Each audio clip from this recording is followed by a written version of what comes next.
Whose voice just fucking annoys you? That little fucker with glasses in Polar Express. I just can't stand it. That fucking one kid from the Polar Express, and you know exactly who I'm talking about. The voice that says try not to come. You won't last 20 seconds. Nicocado Avocado.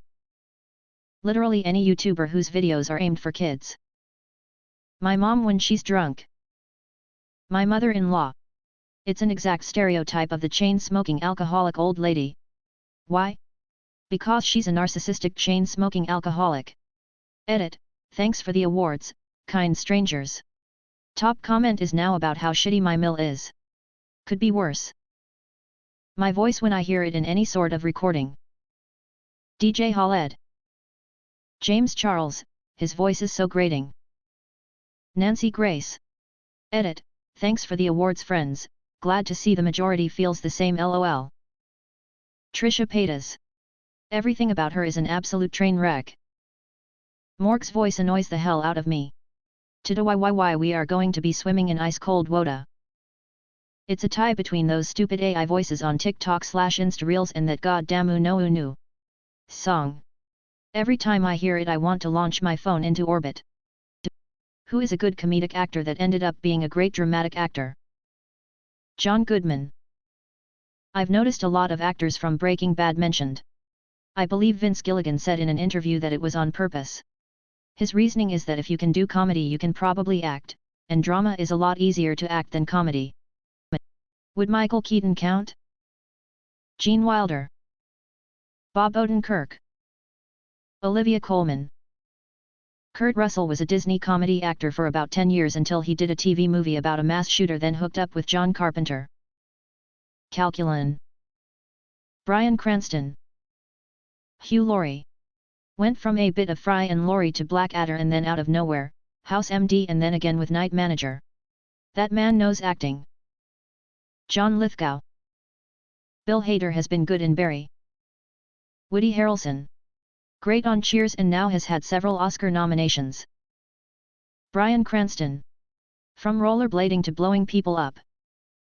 Tom Hanks, if you remember him from his early career in the early 1980s, he was a talented comedy actor, but no way would I have imagined him doing dramas, let alone starring in them, let alone a string of hits.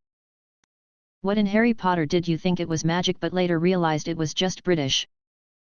People selling you stuff off a trolley on trains. Thought that was so cool and then went to the UK for real. A galleon divided up into 17 sickles and however many nuts isn't that much crazier than the pre-decimalization division of the GBP. Schoolhouses. When Hagrid mentions some people think Voldemort died and then says it's Codswallop. Yeah, I definitely thought Codswallop was some Wizarding World disease for the next decade or so. Bezoars. I mean in real life they aren't going to cure you of anything and are probably the result of bad issues, but HP was the first place I heard of them. Prefects. Lots of the food, specifically things like spotted dick and treacle tart. Figured out later that treacle is real similar to the filling in pecan pie, that was a mild surprise lol.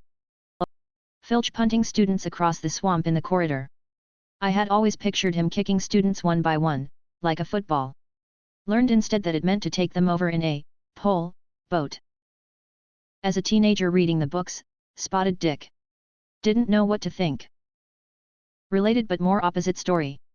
I'm Australian and we're still quite British. I went to Universal Studios and kept seeing people in school uniforms. I thought nothing of it, thinking it was school children on an excursion, until I realized they were dressed in Hogwarts uniforms. The name Hermione.